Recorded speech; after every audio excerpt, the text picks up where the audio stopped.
Aries, kamusta? Ito po si Divine Tarot 888 for your bonus reading for March to April. Actually, itong reading na to. At gusto ko mag-greet sa inyo ng happy birthday kasi papasok na ang Aries season. Kaya happy birthday na kayo. Diba? Comment present para alam kong nanonood kayo. Okay, actually ito na yung mga na-ready kong cards. Stay optimistic about your love life. Positive thinking and faith will bring you romance. So, hindi ka nawawala ng pag-asa sa love life mo na magkakaroon ka ng someone na, or yun nga, romantic love connection. Unrequited love, there's not enough attraction or chemistry to keep this relationship going. Alam mo, nakikita ko dito, unfinished business eh. Nagkaroon na kayo ng relationship, pero hindi nag-workout or hindi nag-workout ngayon. Express your love, go ahead and make the romantic gesture. Gusto mo siyang kausapin or kailangan yung mag-usap para maliwanagan ka. Pero gusto ko lang din sabihin sa'yo, Aries, na minsan kasi may mga bagay na hinahayaan na lang kahit wala nang pag-uusap. Kasi kung alam mo din naman na hindi magiging healthy para sa'yo itong tao or yung connection ninyo, so it's better na mag-heal ka on your own. Okay? Grabe. Unfinished business nga. Okay. Tingnan ko muna from our romance oracle. Ano pa bang mga energies connected sa'yo? Okay. Ito yung gagamitin ko ngayon.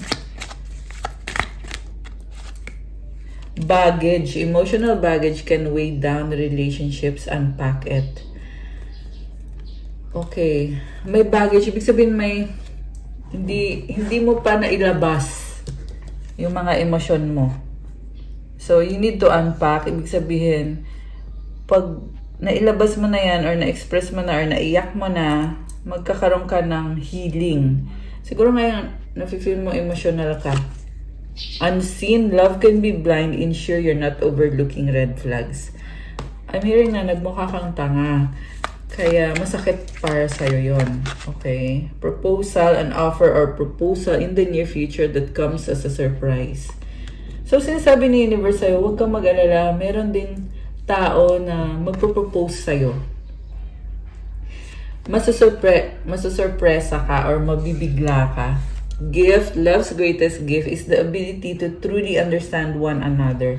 Kasi isa kang gift, very special ka, at kaya din meron ibibigay sa universe sa'yo yung someone na totoo magmamahal sa'yo at yung nauunawaan niyo isa't isa. Ayan o, wedding o.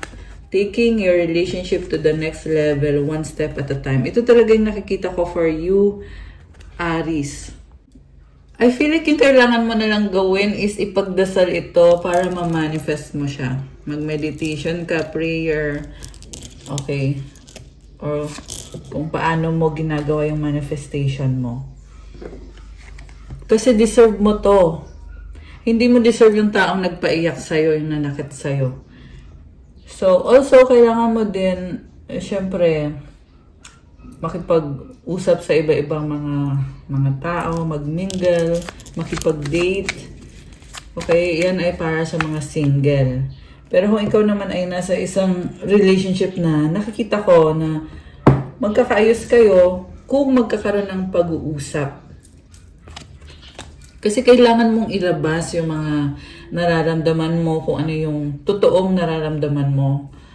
At pag nagawa mo yun, magiging okay ka.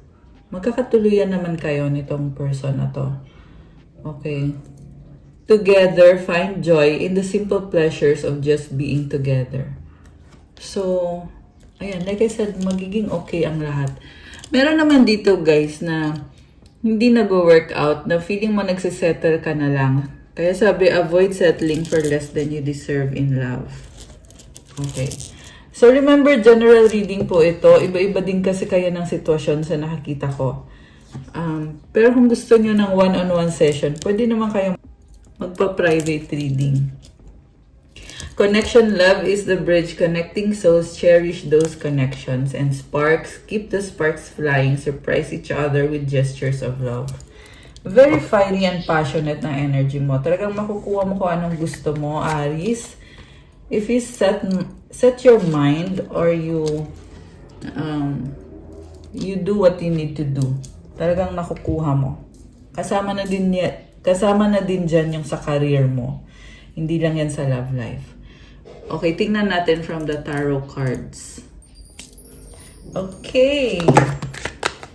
Oh, may luwaan, oh. Sino kaya to? May misunderstanding. Okay, sino yan? Comment kayo dyan. So, ito, tingnan natin. Ano ba mga energies ang na-attract ngayon ni Aries? At kung may person ba dito ang lalabas, tingnan natin. 8 of Cups. Tumalikod ka. Ngayon, sinasabi dito, mas mabuti pang piliin mo sarili mo at bitawan mo na. Kasi marami ka na ding ininvest dyan sa taong yan or sa sitwasyon. Hindi naman pabor sa'yo.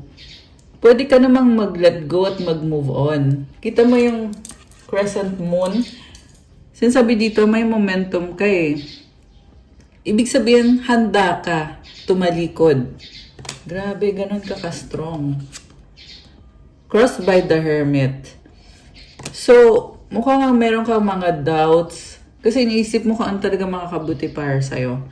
Pero syempre, well, yung totoong nakakabuti para sa'yo is to have peace of mind, Aries, para magampanan mo pa rin yung mga obligasyon mo sa buhay.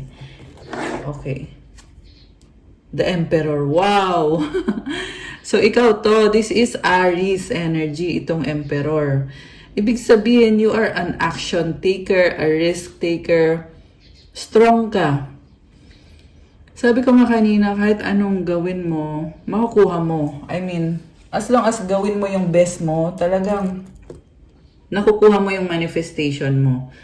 So, you are in your power right now. You have this Emperor card. So, magpatuloy ka lang. What lies below is the Hierophant. Wow! You are a blessing. You are blessed. Parang sinasabi mo dito na marunong kang tumanggap ng sitwasyon na kung pabor ba sa'yo o hindi. Siguro kaya ka din nagtiis ng kay tagal kasi nga minahal mo nga itong taong to at masyado kang maunawain to the point minsan na kailangan mo din i-check yung sarili mo kung tama pa ba ito o hindi. Pero ang nakita ko kasi dito wala kang regrets kasi binigay mo lang talaga yung best mo at nagpakatotoo ka lang. And currently, kung ikaw naman ay merong ka-deal na person na mukhang healthy naman itong connection na to, nakikita ko it's it's a blessing kasi para sa'yo eh. And magdadala pa ng marami pa yung mga pagbabago sa buhay mo, mga blessings. 7 of Pentacles and Queen of Swords. Okay, nanggaling ka sa isang past relationship na nasaktan ka.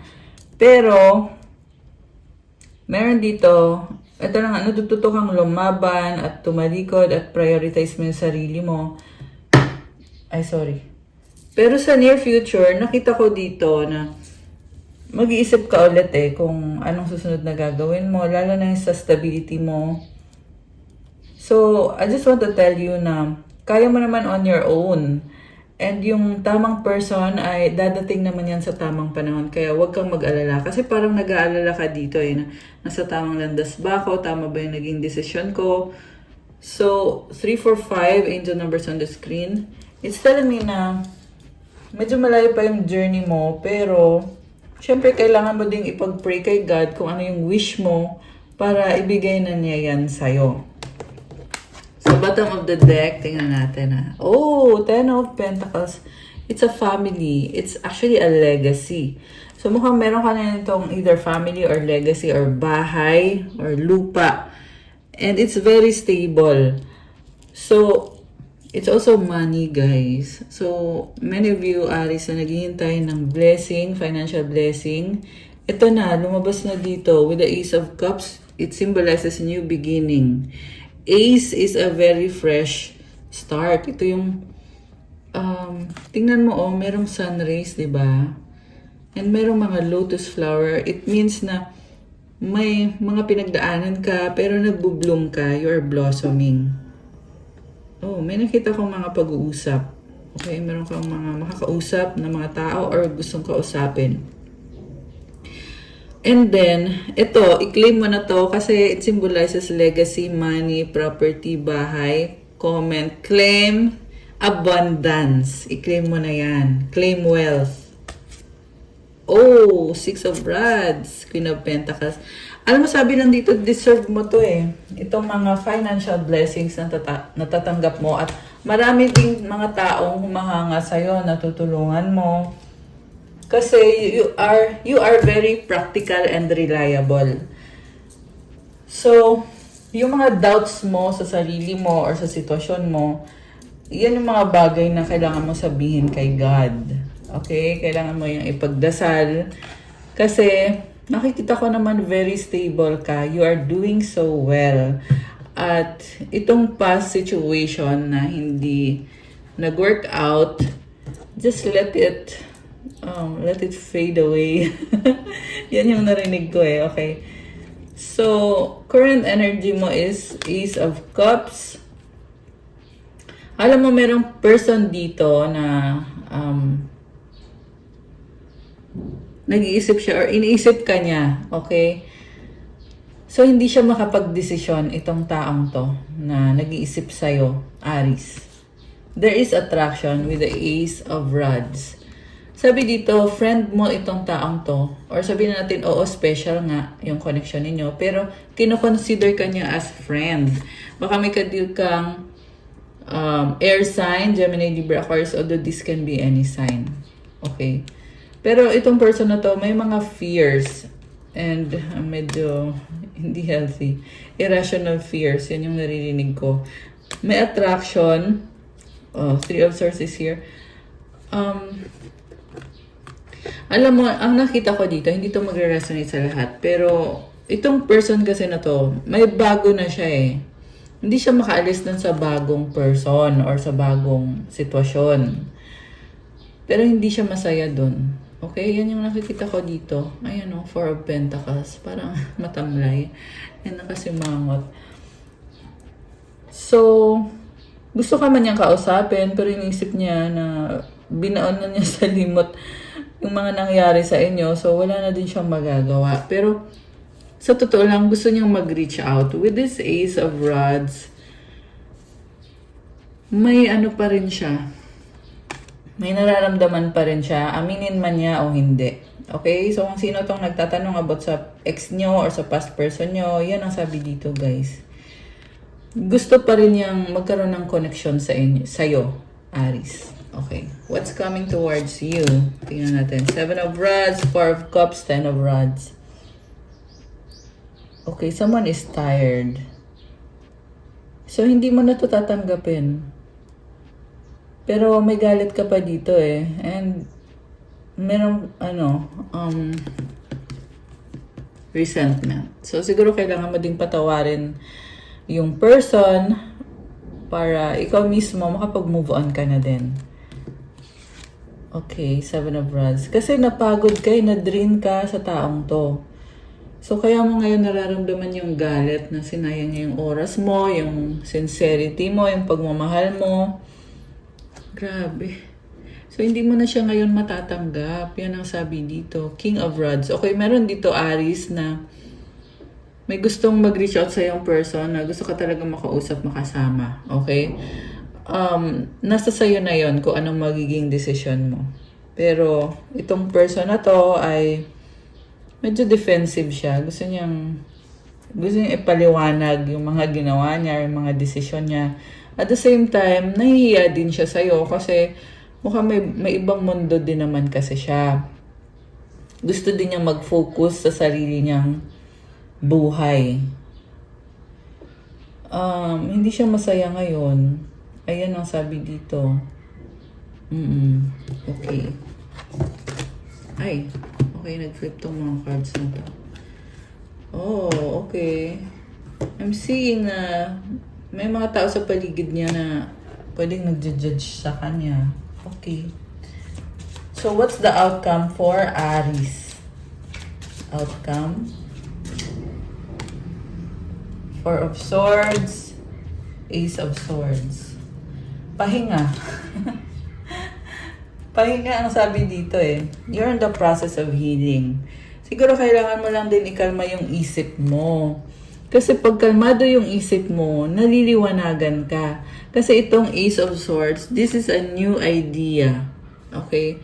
So makukuha mo itong mga wisdom, enlightenment, and ideas kapag ikaw ay nakapagpahinga or kalmado ka. So siguro feeling mo like nothing is happening, pero may purpose kung bakit yan ang nangyayari.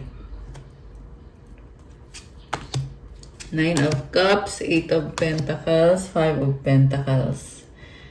So focus lang, kasi busy ka sa trabaho eh. Ayan, may mga tools ka dito. And then, Nine of Cups, you have everything you need. This is about happiness. Meron ka lang hinahanap na feeling mo hindi mo pa na-achieve. Especially sa finances mo. Meron kang gustong okay.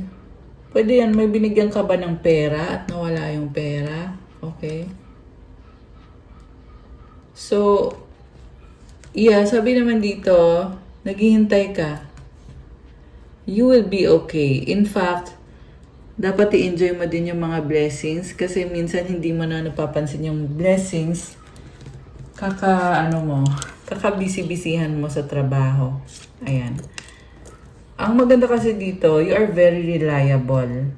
And like I said, merong mga tao kanina na natutulungan mo. High Priestess is here. Malakas ang intuition mo at yung intuition mo, tinutulungan ka talaga to manifest your dream life. Queen of Pentacles and the Six of Rods. This is about victory and success. You are very practical. So, the more na marami kang tinutulungan, the more din na nagiging stable ka. I love it. Okay. The Devil is here. Bakit andito yung the Devil? Ace of Pentacles. Okay. So, it's like telling me na nakastuck ka or workaholic ka eh. Kasi yung focus mo talaga itong pentacle na to. This is money and ito din yung protection para sa'yo. Okay. Six of Pentacles. Wow naman, tinitimbang. Ngayon dito mahilig sa gold, no? Comment nga kayo dyan. May tinitingnan siyang ginto. Oh. Okay. Alright. And the World card. So, oo, may malaking pera, papasok, pero binabalanse mo. And the World card is all about completion. Ito yung mga successful projects mo. And magdadala ng bagong simula. Parang siyang portal eh.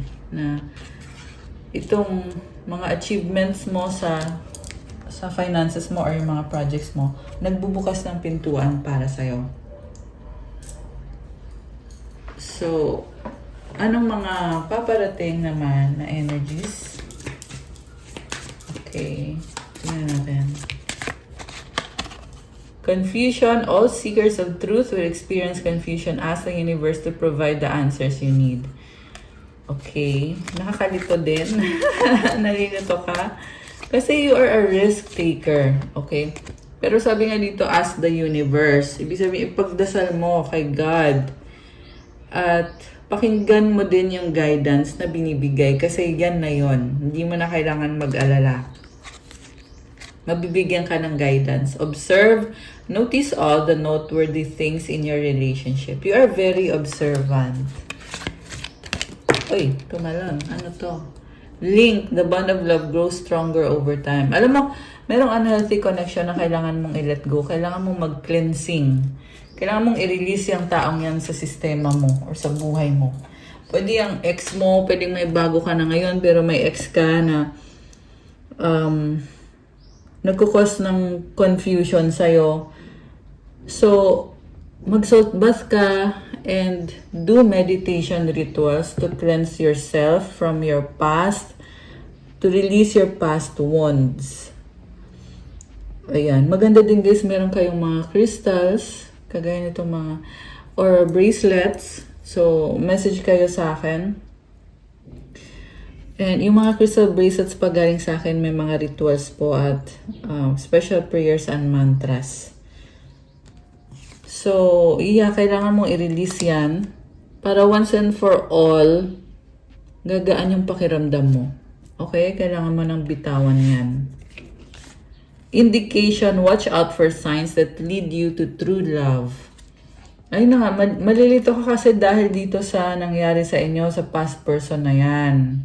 Pwede din naman present person na inobserbahan mo siya eh. Okay. Connection. Your connection is eternal and unbreakable.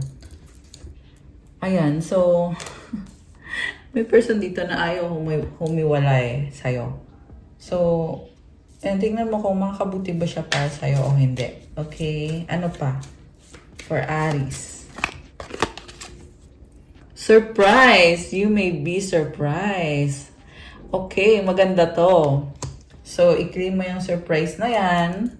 Emotion, look into the depths of your emotions. Okay? So, yung malalim kasi na emosyon na yan, guidance mo rin yan eh sa kung anong next na landas na tatahakin mo or yung dapat mong gawin. Trust, you need trust in a relationship for it to thrive. Ayan, so ibibigay din sa'yo yan, yung kind of person na talagang mapagkakatiwalaan mo. Okay. Kuha ako ng mga life tips. Okay. Comment nyo guys kung magre-resonate ba to sa'yo. I'm using cards from Buddhist temple. So, napakagaan at ganda ng mga cards na ito guys. You must believe in cause and effect. For the rule of cause, condition, and effect is the truth of the universe. So, kung anong gagawin mo ngayon, magkakaroon yan ng mga effect sa future. Kung anong ginawa mo sa past, meron niyang mga kondisyon na dahil lang kung bakit ganito yung effect ngayon sa current. So, sabi dito, maniwala ka daw na merong ganon para magkaroon ka ng guidance kung ano bang dapat mong gawin sa bawat sitwasyon mo. Hindi lang yan sa love life, sa lahat ng sitwasyon yan, sa family mo, sa ibang relationship or friendship, sa trabaho mo, sa katrabaho mo, or sa business mo. Be the one to start doing good deeds, be the one to start speaking good words, and be the one to start thinking good thoughts. I love this.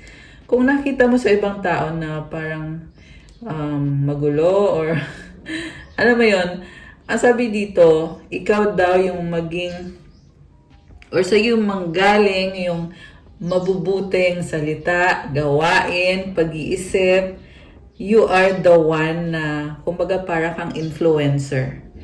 Kasi pag ginawa mo yon, it will become a blessing for you also. Kasi you are a blessing to other people. Kaya, madali mo din nakukuha yung mga blessings na gusto mo. One more.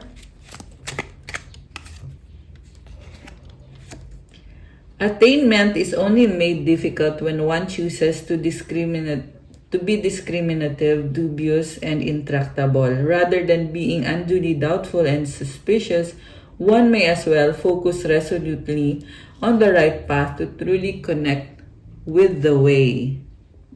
Alam mo, may nakita ko dito magulo, nag-aaway, pero magtiwala ka lang daw. Mas mabuti daw ng magtiwala sa tamang landas para mapunta ka sa tamang direksyon. Ibig sabihin, alisin mo itong mga negative thoughts na to. So, wag daw mag-discriminate, wag daw magduda, and mag-focus ka daw sa tamang landas. Ayan. Okay. Ito.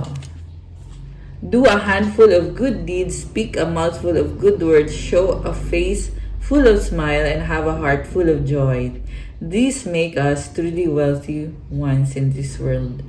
Ayun na nga. So, kung marami kang ginagawang magandang bagay, marami kang taong napapasaya sa mga sinasabi mo, then, punong-puno ng saya ang puso mo at nakangiti ka, then, mayaman ka.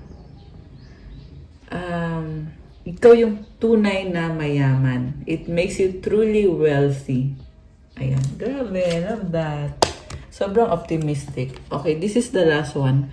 In this world, having can be a burden. Once the mindsets of appreciation and interconnectedness are cultivated, we shall be able to appreciate everything in this world and never feel poor. So, kapag marami ka daw hinahangad,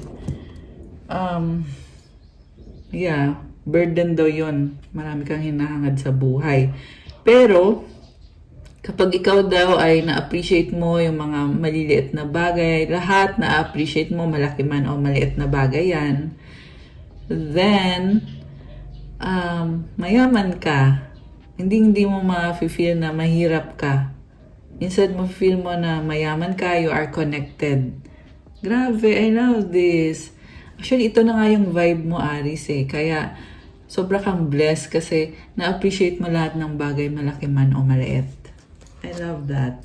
Anong advice? Okay. Para kay Aries, anong advice ngayon? Ayan, happy birthday in advance. Pwede nyo i-share dyan sa comment kailan ang birthday nyo. So, dalawang advice at mensahe from universe for Aries. Okay, dalawang mensahe. Tatlo. Okay. Health and loneliness. So, allow me, divine, to be tender and accepting of my body no matter what ailments I may have. May I always know it's doing the best that it can. Help me be a loving ally and friend to this sacred form. When you stop fearing your aloneness, you stop settling for less than you deserve. May I embrace and love my solitude, and that's when kindred spirits can finally come.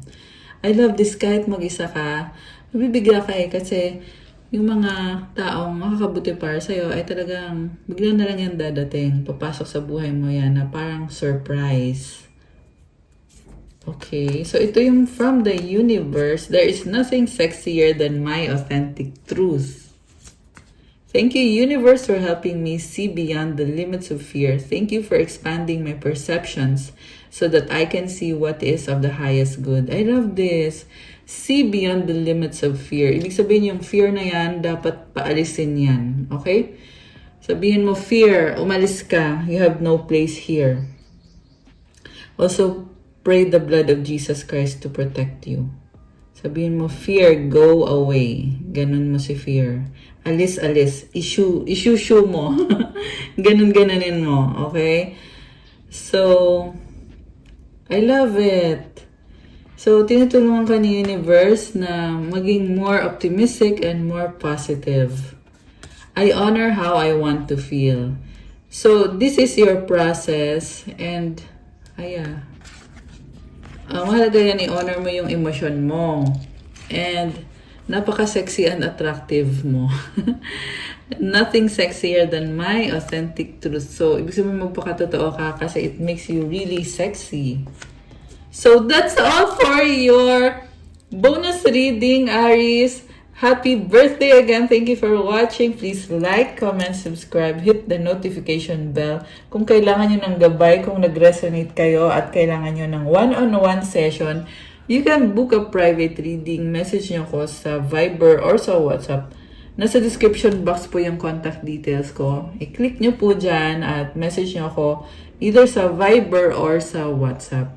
Thank you again. Have a good day. God bless you all. Stay safe. I love you, Aries. God bless you all. Bye!